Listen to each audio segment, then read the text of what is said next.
Good afternoon, good evening, ladies and gentlemen. On December 30th, year 2020, welcome to the Professor Hamamoto monologue. And the title of today's talk is Chaos 2020. Yes, monologue in tribute to the one and only Spalding Gray, perhaps one of the, I'd say probably the top monologuist of our time. And he is sorely missed. In addition to him, I also am attempting to fill the incredible void left by the late George Carlin and Robin Williams. And toward that end, let me go back to the period today, the era in which they were formed, as I was. But before we do this, as we're warming up and sitting down with our cup of black Assam tea or matcha, let me just thank you, the commentators and the commenters, for your perceptive and very useful comments. They're really high quality, and this is just the type of audience that I was hoping to attract, instead of the people who are pushing magnificent Polly or telling, oh yeah, you got to go see some. Yeah, I'll get to that in a moment. It's quite irritating, but most of those people have moved on because they saw that this was not for them. Anyway, I'd like to thank the commentator. I won't name them. They're in there. You can scroll down and try to find their observations. I'd like to thank the commentator who reminded me that Jim Jones of Jonestown fame, he consolidated his political power by bringing voters en masse to San Francisco municipal elections. He would bust them in. These are all people that were part of the church or people that he could pick up off the street. A lot of them were indigents, welfare recipients, retirees, and he would bring them to these elections to help steer the victory in the camp of whoever he was trying to, he and his forces, which I'll get to in a moment. Or actually, I explained that he was a CIA asset. Whoever they identified as their candidate of choice, he would bring those assets. And that's a piece of information that's quite relevant to the election of 2020.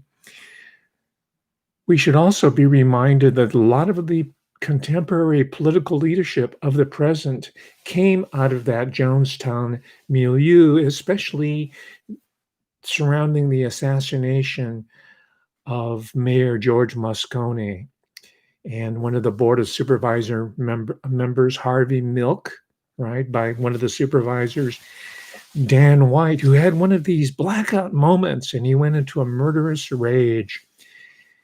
Sounds familiar, doesn't it? And we're going to be talking about these inexplicable killings that started to happen around that time, around the time of Jim Jones and that particular political milieu. So thank you for that comment.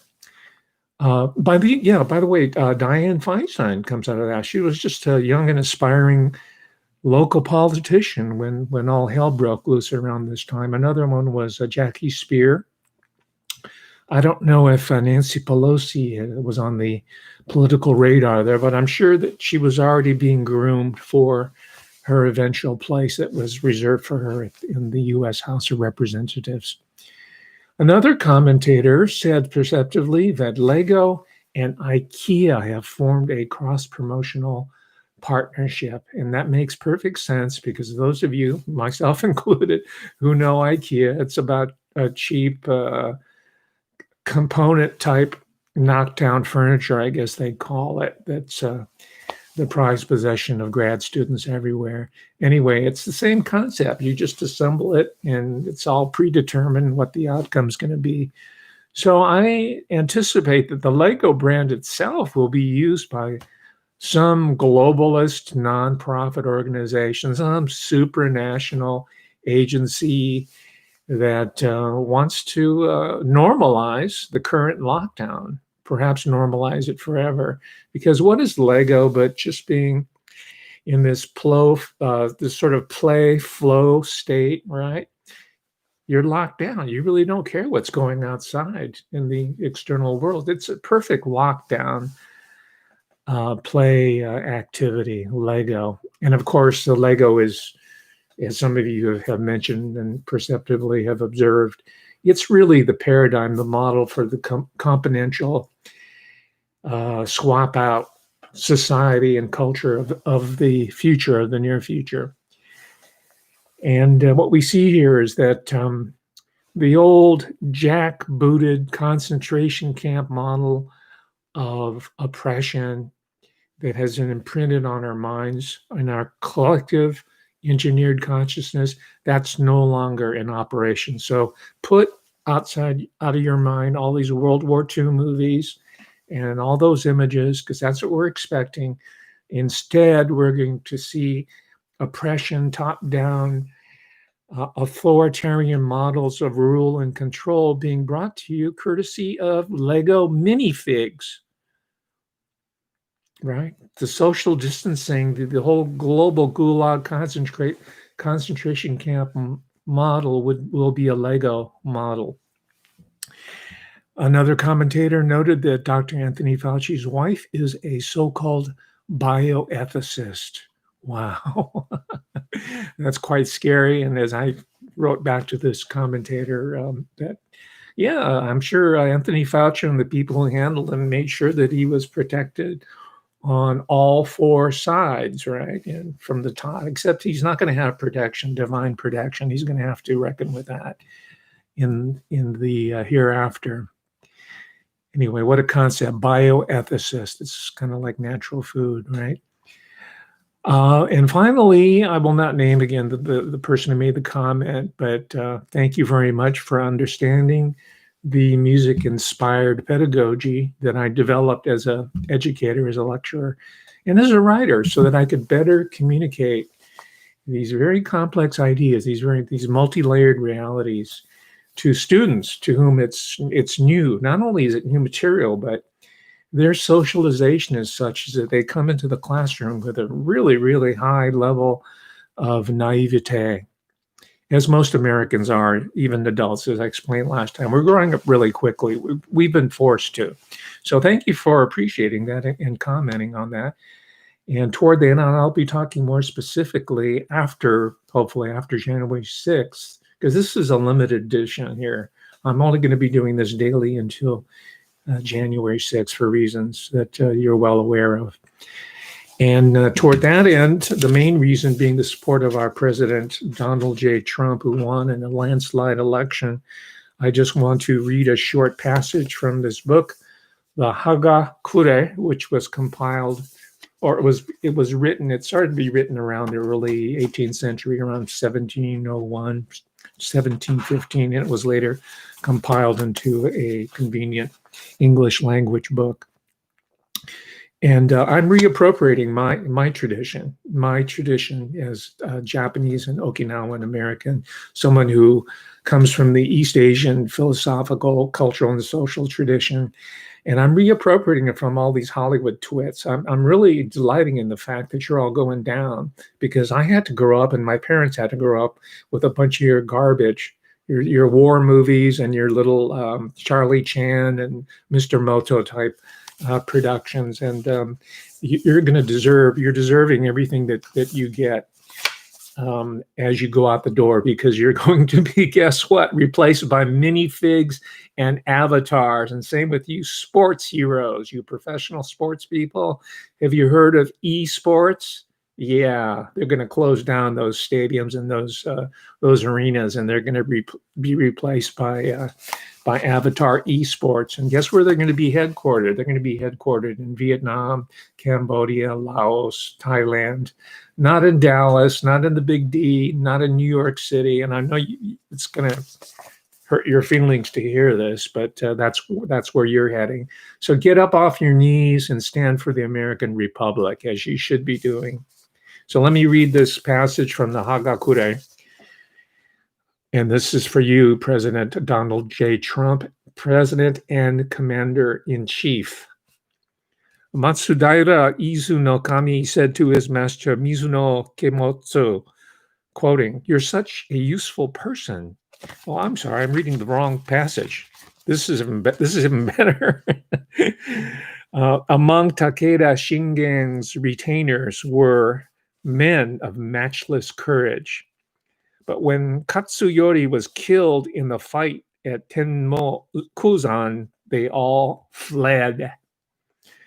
Tsuchiya Sozo, a warrior who had been in disfavor for many years, came out alone, however, and he said to Takeda Shingen, he said, I wonder where all the men are who spoke so bravely every day.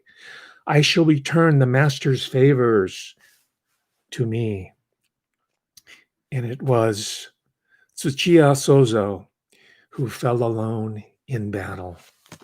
So take heed to those words. Also in this book was kind of cryptic. I'll let you think about it. A cryptic message here. And I think the advice can be pondered on by our Commander-in-Chief, Donald J. Trump.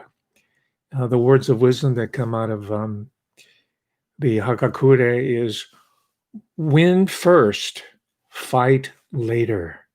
Win first, fight later. Okay, with that, let me turn to a discussion of the secret history of the 1960s. Stop, wait, do not switch channel, do not tune out. You haven't heard everything. You haven't even scratched the surface, and you might think so because you happen to read the composite author known as Dave McGowan's work about Laurel Canyon and all that other stuff. So a lot of it's true. A lot of it is not. Most of it is what I consider to be intelligence agency psyops in order to get you disgusted with the hippies in the 1960s and the so-called counterculture. And I agree with you. There's a lot to be disgusted with, but it was a crucible. This period of time was the crucible of contemporary American cultural history and political history. So it is worth revisiting time and time again. Do not be thrown off by all these crackpots who are saying that the Beatles were solely a Tavistock mind control concoction. No, they weren't. And I will revisit that theme later on. But anyway, I want to turn to a very important book that I encourage all of you to go out and purchase and sift through very carefully.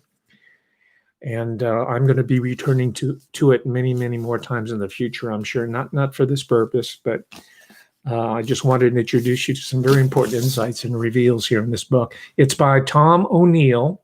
The title is Chaos, Charles Manson, the CIA, and the Secret History of the 60s. And it was published last year by a mainstream trade publisher, Little Brown and Company. Now, these are the type of people that would not deign to give someone like me a publishing contract, because I go much farther than a lot of these people do. And that's one of the problems of these books. They kind of tie a kind of a neat bow on a problem that hasn't gone away by a long shot. Nonetheless, I would give Mr. Tom O'Neill the highest marks possible as a journalist, as an investigator. So for those of you who think you know all about the Manson family, stay with me here, and you'll learn quite a bit more before this talk is over, which I'll try to end, by the way, 10 or 15 minutes before the top of the hour, so that we can all move over to watch Macduff _2020. And as we're warming up here, please put your subscription here, subscribe to this channel, and press like if you do indeed like the material. I noticed that I already had 2 likes before the transmission even started. Thank you for your confidence. I want to build on that likability factor. So there are a ton of pieces on the CIA, the secret history of the 60s, as I alluded to. There's a lots on Charles Manson. Go ahead and watch that material. It'll give you a background. I'm not going to be rehearsing that. I'm going to go straight to the chase and how it relates to our current predicament in 2020, especially in this moment of crisis that we're all facing. And I grew up through this turbulent time. I was a teenager. I was probably 15 years old, I think, sort of the mid years of teenage. It was before college, I know that, when the so-called Manson family, and I say so-called because the Manson family is a construct of the journalists and the news media that wanted to present a certain storyline for their own use. And so a lot of it was probably out of their own ignorance. But as we'll see by the end of this monologue, the Manson family was for the most part, a controlled phenomenon and controlled by the usual suspects, right? So go and watch those YouTube material. But this is not another generic Manson family YouTube presentation here. Keep listening, and I promise you, you won't be disappointed.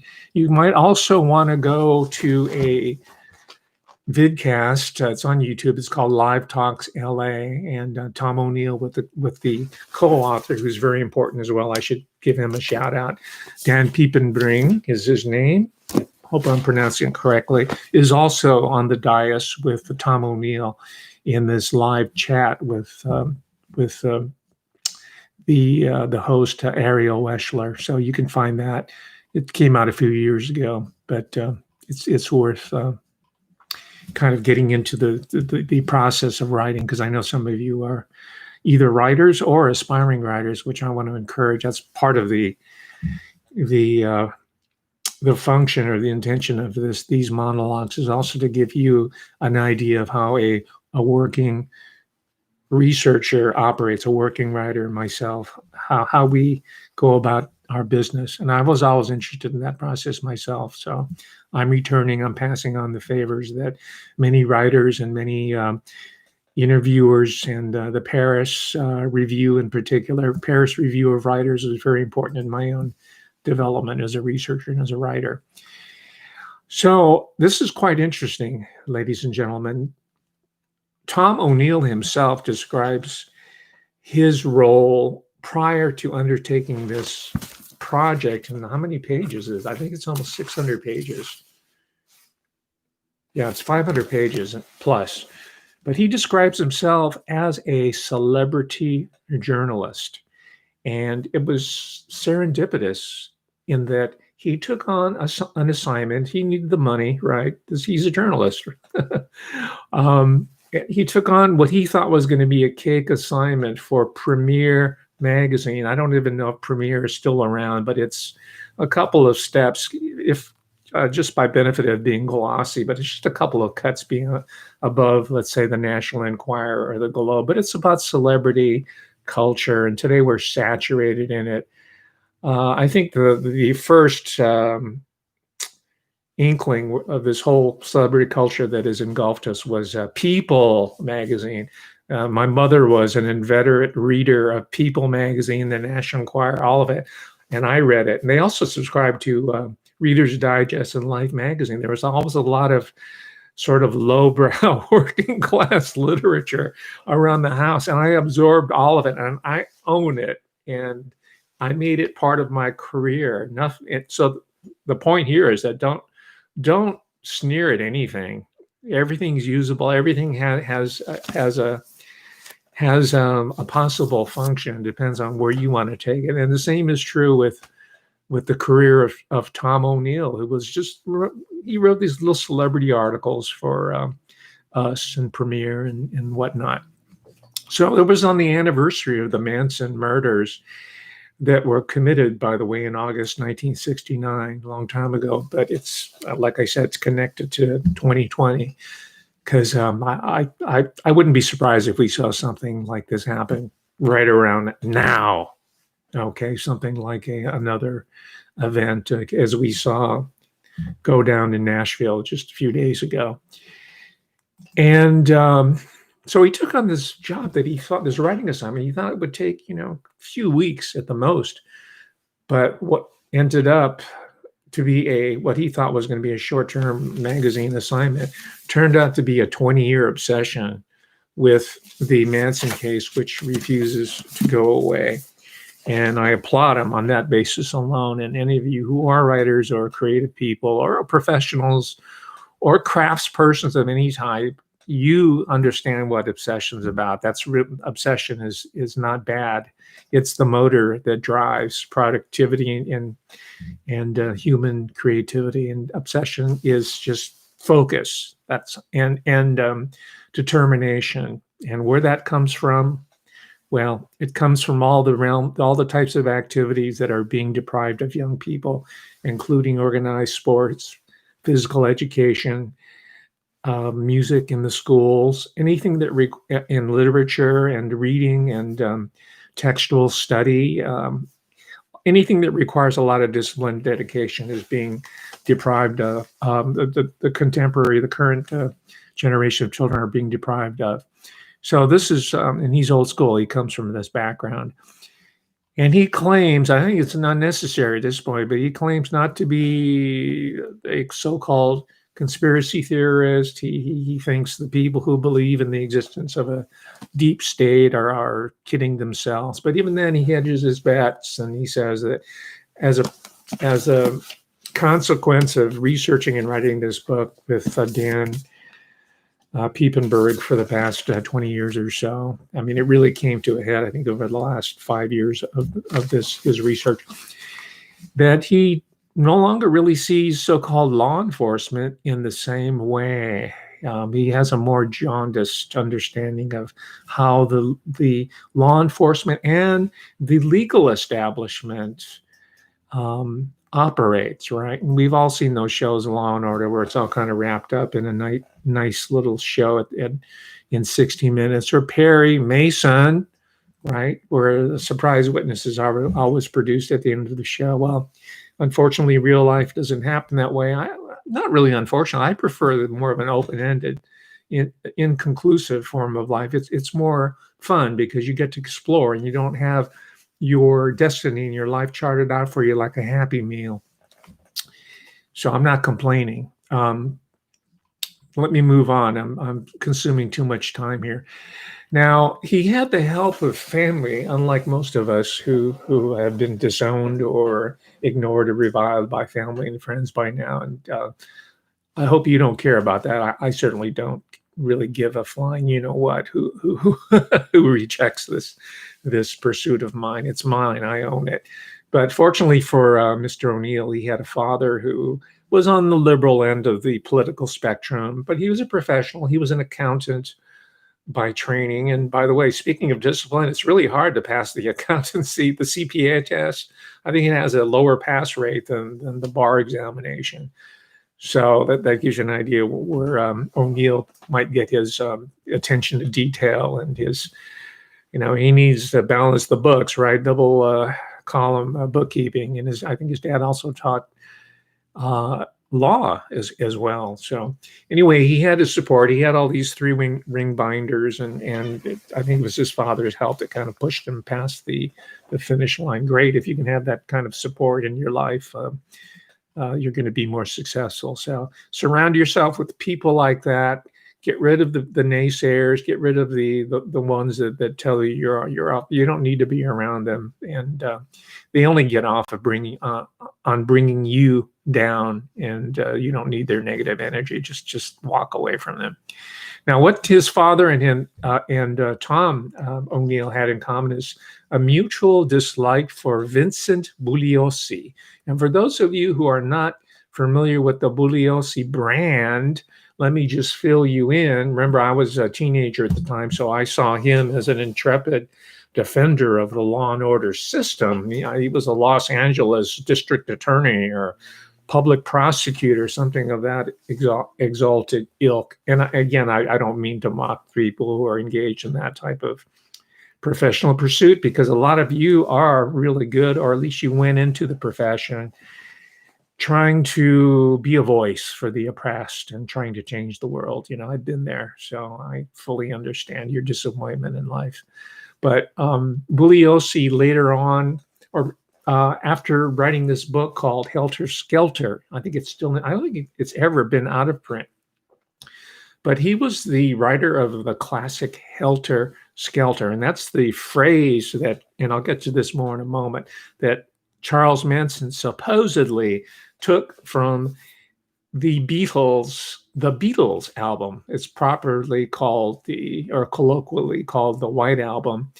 It was released, I think, in November of 1969, and I have several different versions of it, remixes, and there was a recent re-release of all the different CDs and whatnot. I keep up on all my reissues where the Beatles are concerned. And after he wrote Helter Skelter, which today is still seen undeservedly so, I think Mr. O'Neill makes this very clear. You don't need to rely on my opinion, but I agree with him. Undeservedly so, this has remained the go-to book when people want to read about the Manson family and the trial. I'd say, read it, but also read this particular book and many others. A really good book that's not talked about very much is Ed Sanders' book called Family. And I think that predates Helter Skelter. Anyway, you can tell that there's a huge body of literature there that you can be exploring. Now, why I'm spending so much time talking about one Vincent Bugliosi, and O'Neill goes into his bullying tactics. Yeah, I'm going to sue you, and this is going to happen to you. It's really pushing the weight around. But Bugliosi, not surprisingly, also wrote a book about the assassination of John F. Kennedy. And in a nutshell, he supports the conclusions of the Warren Commission. He went through all these pages to come up on the side of the Warren Commission. He's not the only writer. There's a guy named Posner. I forgot his first name. Some of you in the live chat will know it. Posner, he did the same job on the Kennedy assassination, the JFK assassination. There have been any number of people that have won pretty good contracts in order to validate the orthodoxy, or at least shade it in a way that's palatable to the so-called conspiracy community, while still saying, no, the story's over, ladies and gentlemen. There's no more that needs to be said on this. There's an entire, and a lot of you will be veterans of this line of inquiry. If you've been watching McDuff_2020 regularly, you'll know quite a bit about quote unquote mind control. But don't skip that chapter, even though a lot of it is familiar, because he has not only does he have a slightly different take on it, but Tom O'Neill is unlike most other journalists in that he obtained the documents, the copies of documents, in order to support his assertions. And again, that might be part of his father's influence as a CPA and an accounting professor and a law professor, where you have to have all your citations in a row and everything has precedents and precedents in order to make a simple declarative statement. That's the way to go. Fortunately, he had help, I guess, in smoothing out the narrow, so he didn't get bogged down in too much minutia. But so he talks about Jolly West at UCLA and allied researchers. And for those, very briefly, because I know you're aware of this history, Jolly West shows up time and time again where it comes to these lone nuts, these lone assassins, these single shooter incidents, which, by the way, is now a huge, as most of you know, a huge boutique, a niche in video games, right? Single shooter games, and the more recent ones, by the way, are quite adept in the single shooter video games. But anyway, Jolly West, for example, Jolly on West is his proper name, was one of the persons who testified in the trial or interviewed Timothy McVeigh, right? Remember that one, the Oklahoma City bombing? Start looking back at that one. I have some literature on that as well. I've written about it. I have extensive notes on it, and I have a library on the Oklahoma City bombing, and it's quite relevant to what happened recently in Nashville, right? And this is where Timothy McVeigh and a couple of other people were indicted and investigated for being the perpetrators of the destruction of a big, huge federal building, the Alfred, I think it's B. Murrah Federal Building in Oklahoma City, which, by the way, I visited. This is a long story in itself. I visited with a prominent novelist trying to go from coast to coast from Sacramento. We were going to wind up in New York. I didn't make it all the way because I got distracted down in Memphis, Tennessee. I was dropped off there. That's a different story. But anyway, before hitting Memphis, we hit the Oklahoma. There was a monument. There's a memorial there, and I encourage you to visit it. It's quite well done. I was really surprised, and of course, this person I was with was uninterested in any aspect of the Oklahoma City massacre and the bombing, and that's one of the reasons why I decided to part ways with her in the home of Sun Records, Memphis, Tennessee. I wanted to explore Beale Street. I wanted to hang out with that great city on the Mississippi. I wanted to visit Graceland, which I did. So she went off on her own in a little Volvo station wagon. I never saw her since then. Thank goodness. Anyway, sorry for the digression. Interestingly, and this is part of the manuscript that I wish I could read. I hope Tom O'Neill publishes this separately. But he did a lot of research because he was interested in Jolly West and mind control and these lone gunmen.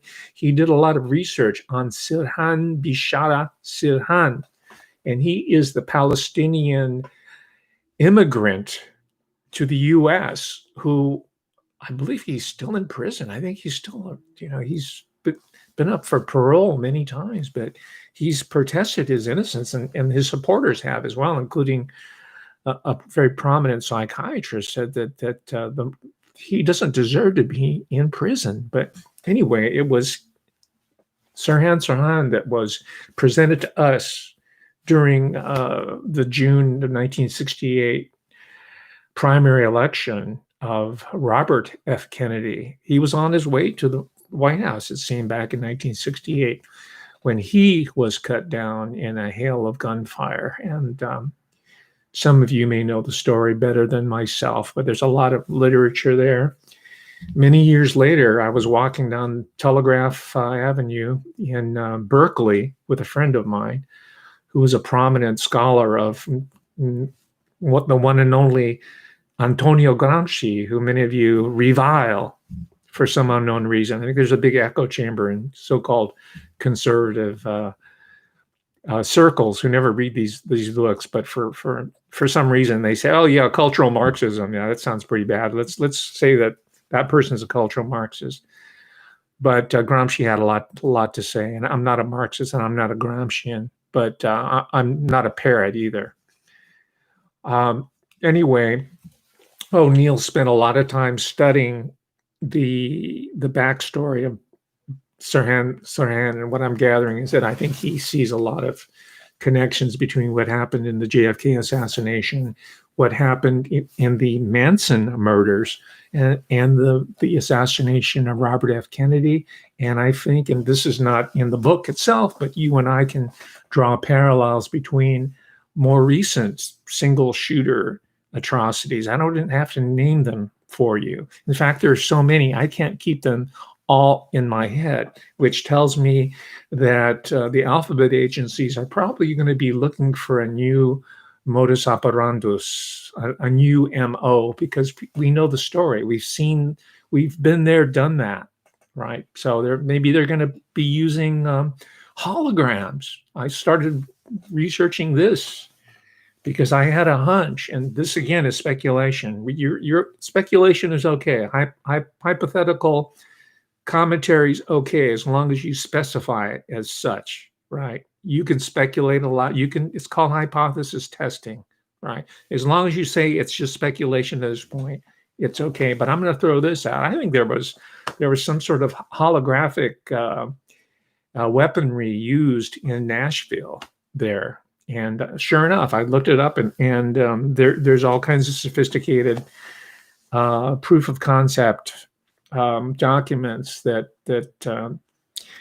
certain events can be or gatherings can be massaged to create a desired outcome. So the single shooter, maybe they're going to go to holograms, simulations, right? That way they won't destroy the infrastructure. There'll be no witnesses.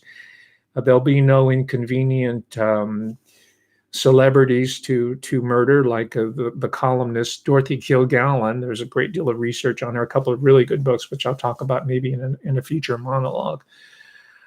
And she was a prominent journalist. She was not a gossip columnist. She was a legitimate, bona fide journalist, straight up journalist. In fact, her father was a prominent journalist. It was in her family.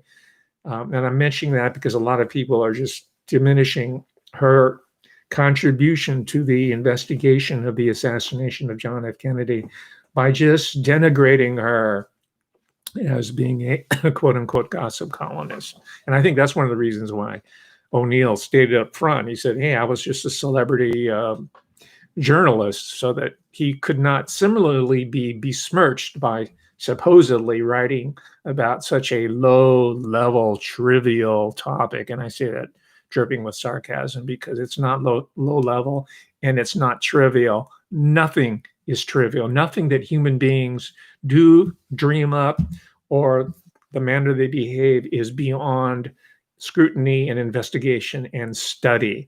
That is my enlightenment level, with a capital E approach to any type of inquiry.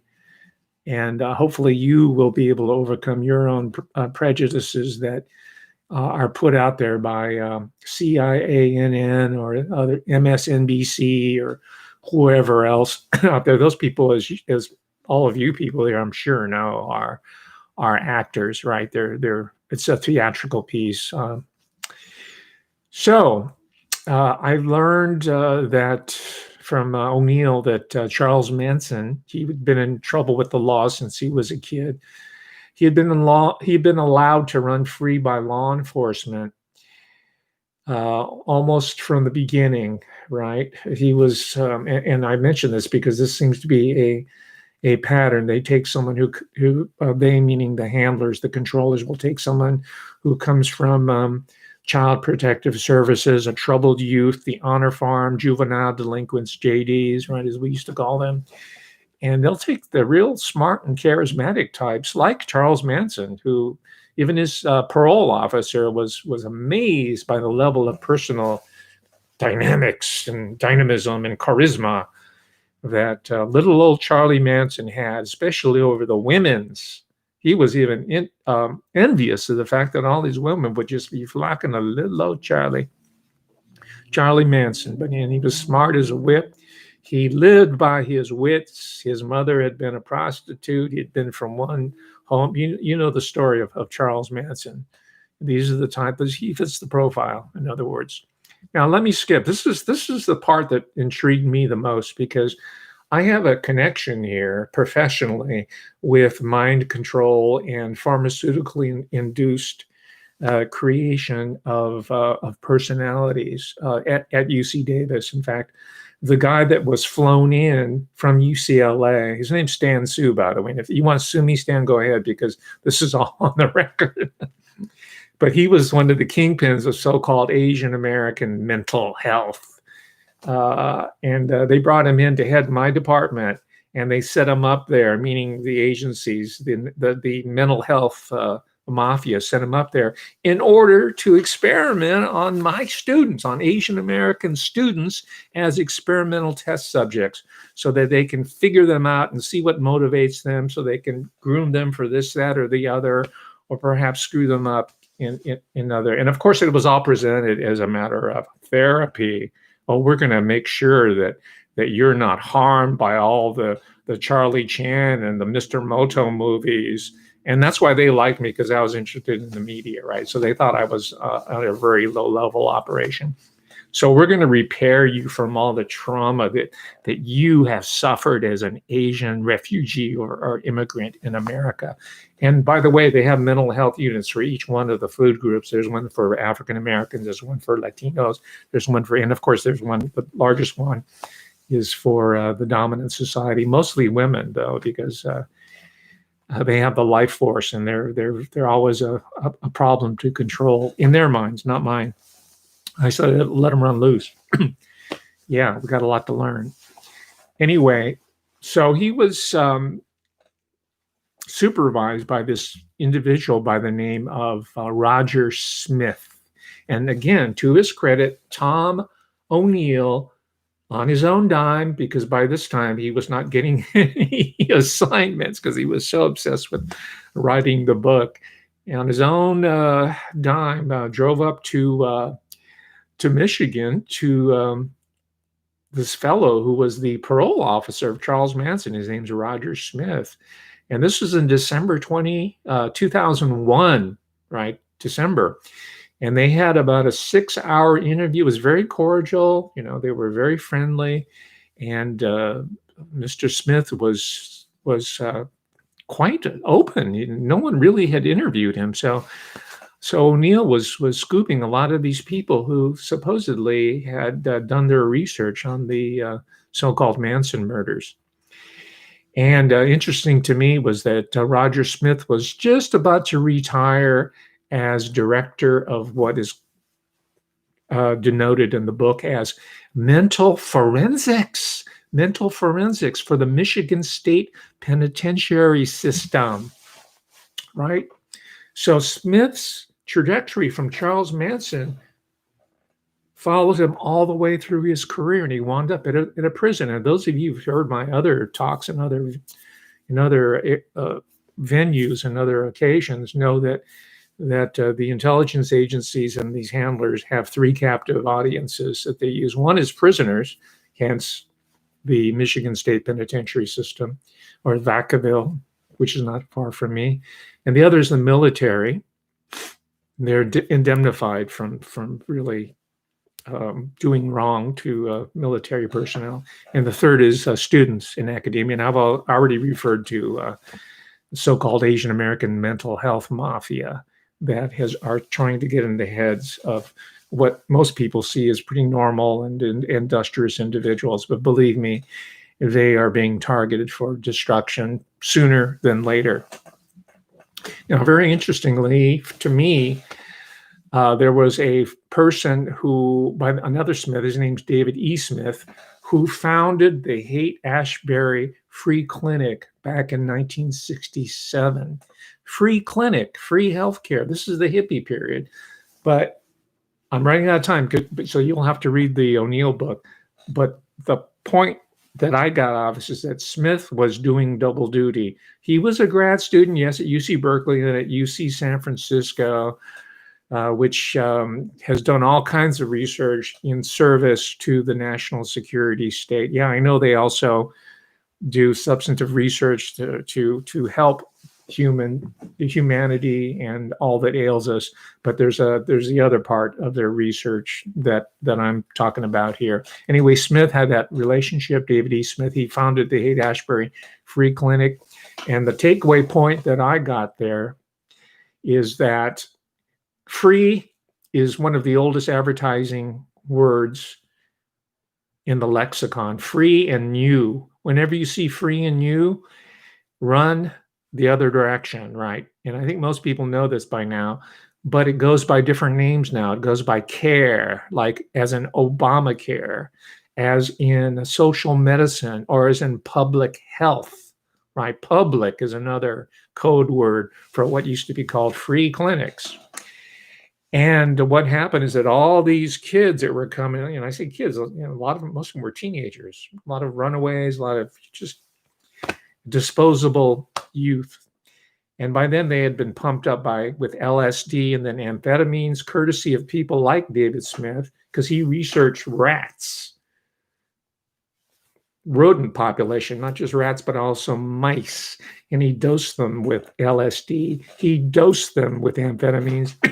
And coincident to that were these plagues of LSD and amphetamines that used to hit the hippie community, the Haight-Ashbury area of San Francisco, right around the same time. And O'Neill perceptively combines those two seemingly unconnected events. So it was David E. Smith. I'm going to try to find some of his original articles that were published in the Journal of Psychedelic Drugs. He had his own journal, and as it turns out, the Free Clinic, all these journals were fronts for, guess who? Intelligence agencies. Interestingly enough, David Smith was inspired by the pioneering research of one John B. Calhoun, and he worked under contract with the National Institute of Mental Health. This all comes under the Surgeon General, by the way, and as you know by now, the Surgeon General is a commissioned officer, and they're part of the military whose job is to blow up stuff and kill people. This is where our mental health, or our national health system is connected to. And of course, our military is connected to NATO and on and on. So anyway, Calhoun did these studies funded by the National Institute of Mental Health on rats. And he found out that rats have a certain dominant order, and then there's the alpha rat. And I'm not getting the terminology quite straight, but you get the point. Right, the rat race. I mean, he took that metaphor literally and probably took in hundreds of thousands, if not millions of dollars of public monies in order to belabor the obvious. But he also found out that these rats in concentrated living spaces start eating each other, cannibalizing. And I think anybody could have deduced that without even a PhD or an MD, right? Crowding tends to do that to people. Anyway, Smith took this research and weaponized it, took it out in the street and started to operationalize it, let's say. By the way, some of you might be aware of the novel first and then the animated version of The Secrets of NIM. And what is NIM? NIM stands for National Institutes of Mental Health. And the person who wrote it had inside information about the National Institute of Mental Health and their little rodent experiments. Who else was interested? Snap quiz. Who else was interested in mice? And if you've been watching George Webb and John O'Loughlin, as you should be for the last several weeks or several years by now, you'll know the answer to the test or the quiz. And that's David Ferry. Right. If you read Dr. Mary's Monkey, you know that David Ferry had a mouse house. Put that in your rhyme book, hip hoppers. Mouse house in the house. He had a little mouse experimentation project going on in New Orleans, right, along with Dr. Mary Sherman, and under the supervision of one Dr. Alton Oshner, who was an expert in cancer viruses. You know the book. You can go back into it. So there's all these different historical connections that are not arbitrary or random. They're highly structured, and it's for us to figure them out. Let me conclude, because we're getting near the top of the hour here. I'm going to devote an entire monologue to what I call crypto texts. Yes, this is a neologism invented by Professor Hamamoto that I'm revealing to you for the first time publicly. This comes from my notebooks, of which, by the way, there are over 2,000 pages at this point. That's only the first 3 volumes, right? I've started a 4th volume not long ago. From my 2,000-page notebook, from an entry dated March 21st, 2018, I developed this notion of the crypto text. And that, to me, the crypto text is the poem, it's the short story, it's the novel, it's a literary essay. It could be a piece of music, like something from either the White Album or something by Trent Reznor in 9 Inch Nails. This is called The Downward Spiral. By the way, I'm going to do a talk on Trent Reznor and 9 Inch Nails, or mostly Reznor, in a future date. if you're interested. If you're not, I'll just go away and make entries in my notebook for my own delight. By the way, Trent Reznor rented the house on Cielo Drive where Sharon Tate and Wojciech Frykowski and Abigail Folger and who else was it? Jay Sebring, who was a celebrity hairdresser. He was the guy that gave Bruce Lee his rice bowl haircut, and also Chuck Norris and all these other people. That's Jason.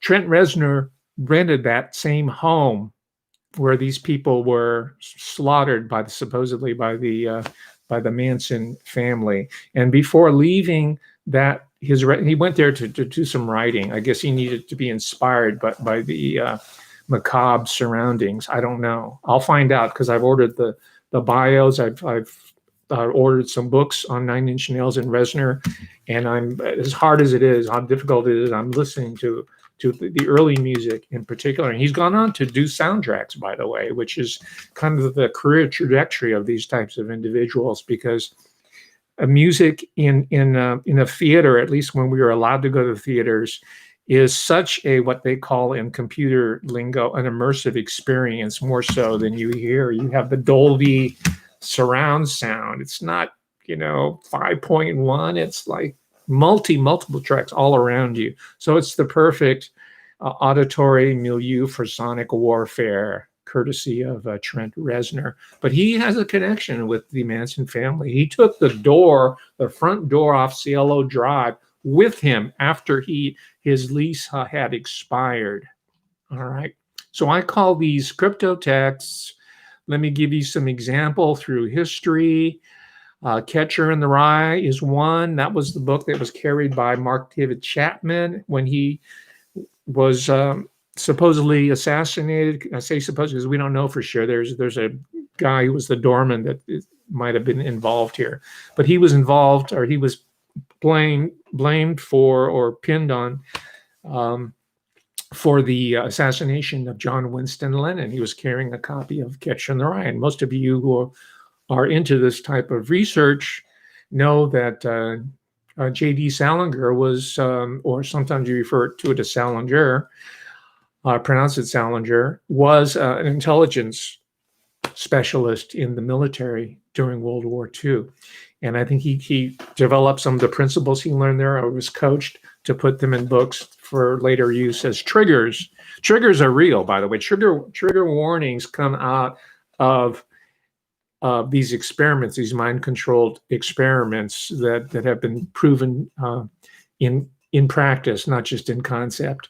So we go back to Wolfgang Amadeus Mozart, and the magic flute, the Glauberflaute, was a what I call a crypto text. It was a Freemasonic parable. That's not me saying that. There's lots of scholarship that talk. It's almost a piece of trivia by now. You should know this.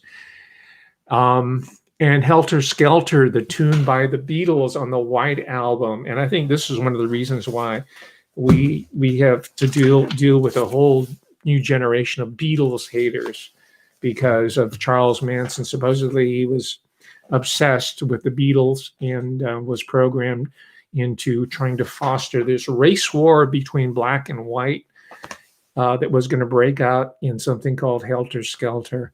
And maybe he was a visionary in what later we've seen over the past couple of years, courtesy of so-called Black Lives Matter and so-called Antifa. Antifa in particular, Black Lives Matter, as I spoke to yesterday, watch yesterday's monologue, ladies and gentlemen, where I talked about Antifa as related to Ifa, the Yoruban practice of which one of the co-founders of Black Lives Matter is an adherent. I'll have to devote an entire monologue to an author I'm very much interested in. His name is Professor Umberto Eco. He's interesting in that he was able to manage a full-time academic career in addition to being a best-selling author. All of those people who were obsessed about David McGowan and strange going-ons and Laurel Canyon, why don't you read up on some Umberto Eco and apply your energies there? Because I think though that's going to bear a lot more fruit than what you're getting from a snitch jacket that was handed over to this guy named David McGowan, who wrote 3 different books that are stylistically unalike from each other. The F Word and some other one. I mean, he was kind of on the left. His critique was pretty good, whoever he was. But if you've ever heard him speak on the radio, it would be very difficult for anyone who sounds like a pothead to sit down and write 3 fairly good books, despite the fact that I feel that they're all part of a larger psychological operation. So that's all I'll say about Dave McGowan. I'm running out of time, ladies and gentlemen. I want to give you enough of an opportunity to go and freshen up your cup of Assam black tea or matcha and sit down with the great John O'Loughlin with Macduff_2020. I'll leave off for now, and I'll come up with something even more exciting for tomorrow's session. It might be a little bit shorter because tomorrow I'm with the Thursday trio with the great George Webb, the great John O'Loughlin, and no doubt we'll be talking about recent events happening surrounding the mysterious explosion in Nashville. And as I told you before, I think holography was involved in some way. I'm going to run that by George tomorrow. So go out and listen to Macduff right now. Thank you very much, ladies and gentlemen. I'll see you tomorrow. Bye.